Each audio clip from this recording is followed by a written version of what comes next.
Padre, sería bueno aclarar y explicar sobre el sacerdocio ministerial, lo jerárquico del obispo, presbítero y diáconos del sacerdocio común de los fieles. Muy bien. En Primera de Pedro, capítulo 2, versículo 9, nos habla del sacerdocio común de los fieles. Primera de San Pedro, capítulo 2, versículo 9. Y esto es lo que a veces confunde a los hermanos separados y dicen, no, es que todos somos sacerdotes, porque ellos no saben que en la Biblia existe el sacerdocio común de los fieles, que dentro de la Iglesia Católica existe el sacerdocio común de los fieles y el sacerdocio ministerial, que es distinto. Primera de Pedro 2, 9 nos habla del sacerdocio común de los fieles. Escuchemos. Pero ustedes son linaje elegido. Linaje elegido. Sacerdocio real. Sacerdocio real. Entonces aquí dice que somos sacerdocio real. ¿Siga? Nación santa. Nación santa. Aquí se basan los hermanos separados para decir, ve, que todos somos sacerdotes, sacerdocio real. Lo dice San Pedro. Y no dice que San Pedro es el primer papa de ustedes. Y usted dice, sí. Dice, bueno, pues ya lo dice San Pedro. Entonces ya cuando viene Cristo, ya eso sacerdocio ministerial, eso no existe. Solamente el sacerdocio real que somos todos. Lo que no sabe es que ese sacerdocio real también existía en el Antiguo Testamento. Éxodo, capítulo 19, versículo 6. Ya existía ese sacerdocio real del cual habla San Pedro.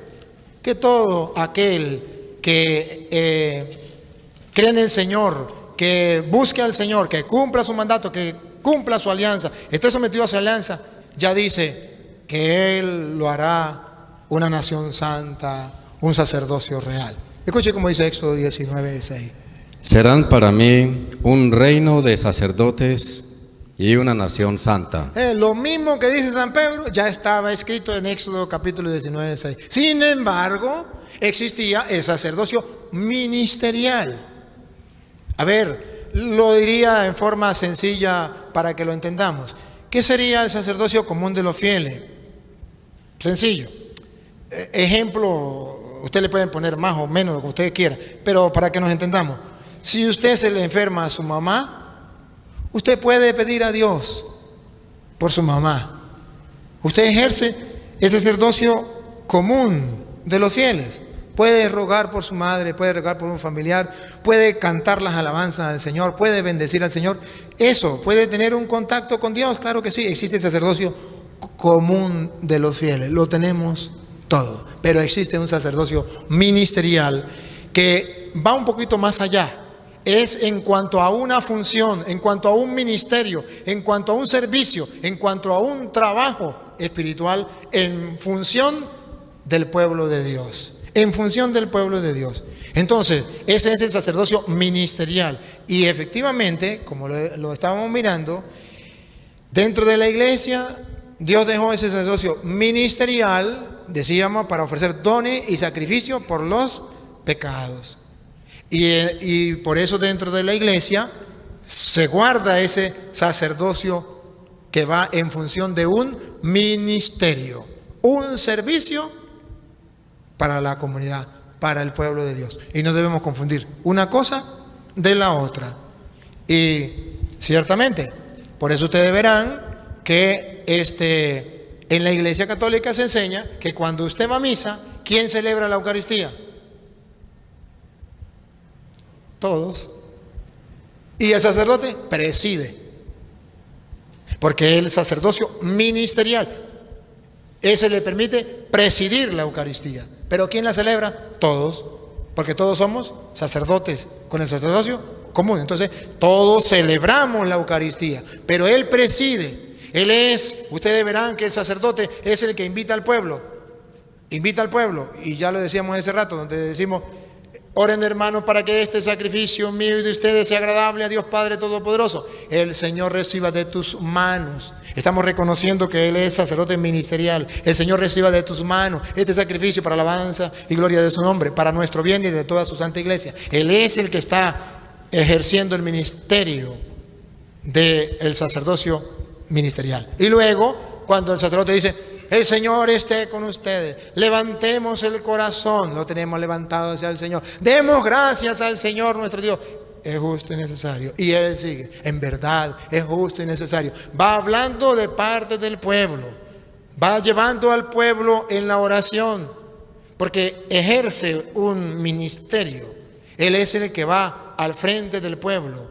Va de cabeza en el pueblo, guiando al pueblo, dirigiendo al pueblo. Ese es el trabajo que presenta el sacerdocio ministerial, que en la iglesia lo recordamos como los obispos. Por ejemplo, en Filipenses capítulo 1, versículo 1, nos habla de lo que eran los obispos y también de lo que serían los diáconos. Filipenses capítulo 1, versículo 1, lo que nosotros hoy ya llamamos la jerarquía, que allí hay unos puntos que nos van mostrando que en las Sagradas Escrituras van a mostrar que hay unas personas que ejercen una función importante dentro de la comunidad.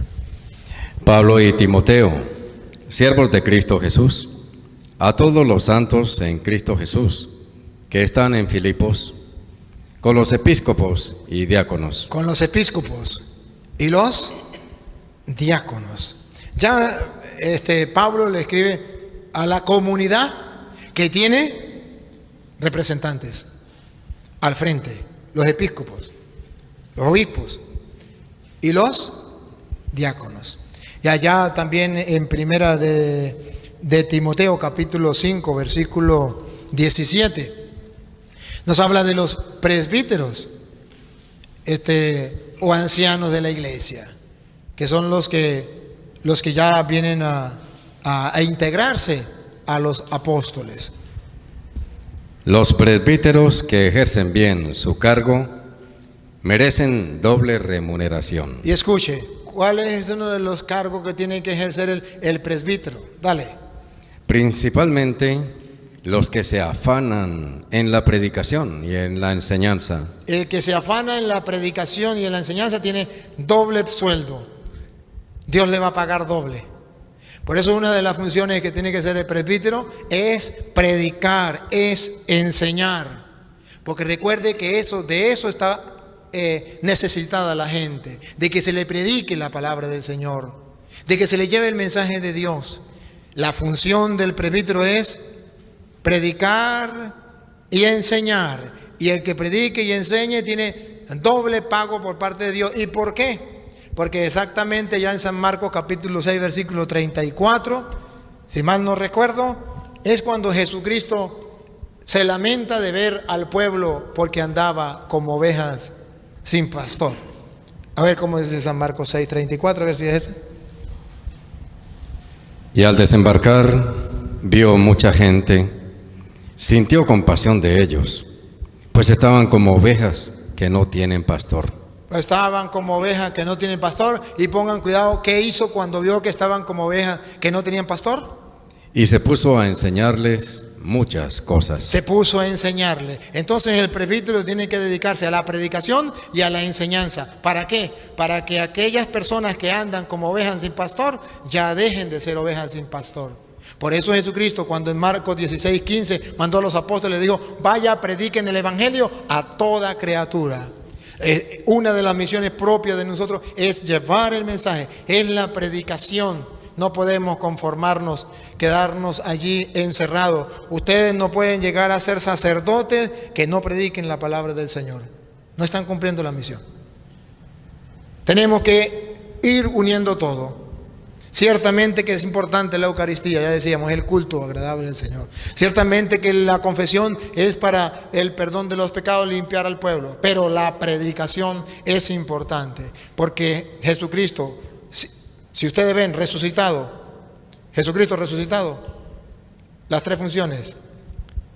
Jesucristo resucitado, en Mateo y Marcos 16, 15, vaya, prediquen el evangelio a toda criatura. Mateo 28, 19, vayan y hagan que todos los pueblos sean mis discípulos, bauticen y enséñenle todo lo que yo les he mandado. Juan 20, 21, Jesús resucitado, vayan, como el Padre me envió a mí, yo los envío a ustedes. Reciban el Espíritu Santo. A quienes le perdonen los pecados le quedan perdonados, y a quienes no se los perdonen le quedan sin perdonar. Juan.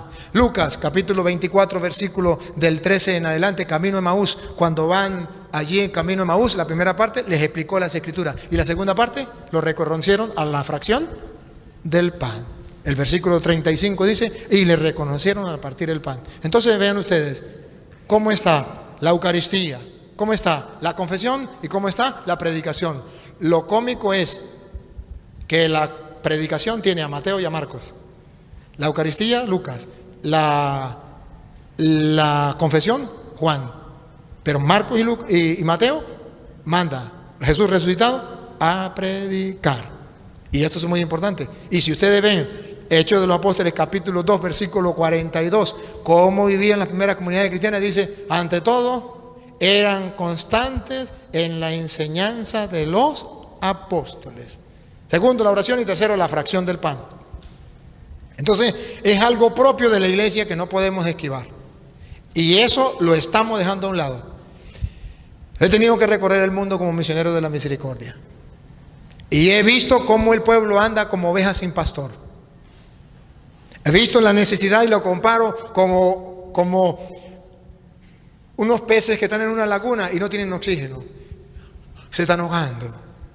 Sacan a ver si pueden tomar oxígeno. Así es ante el pueblo, como ovejas sin pastor. ¿Por qué? Porque nosotros nos hemos dedicado a muchas cosas, pero se nos ha olvidado que el Señor nos ha mandado a predicar, y a predicar la palabra del Señor. No a predicar otra cosa, la palabra del Señor, porque de ahí es donde viene la fe. Y está escrito allá en Romanos capítulo 10, versículo 17. La fe viene de la predicación, y lo que se predica ha de ser la palabra del Señor. Así es. Y si ustedes y yo no nos preparamos para predicar, estamos mal. Y el Señor nos manda. Ese es el trabajo que tenemos que hacer. Pero a veces se nos olvida. Y nadie da lo que no tiene. Si no nos preparamos con la palabra de Dios, no vamos a predicar la palabra de Dios. Si usted y yo leemos la palabra de Dios, vamos a predicar la palabra del Señor. Pero se nos ha olvidado que es necesario leer la palabra de Dios para hacerla mía y poder predicarla a los demás, porque nadie da lo que no tiene.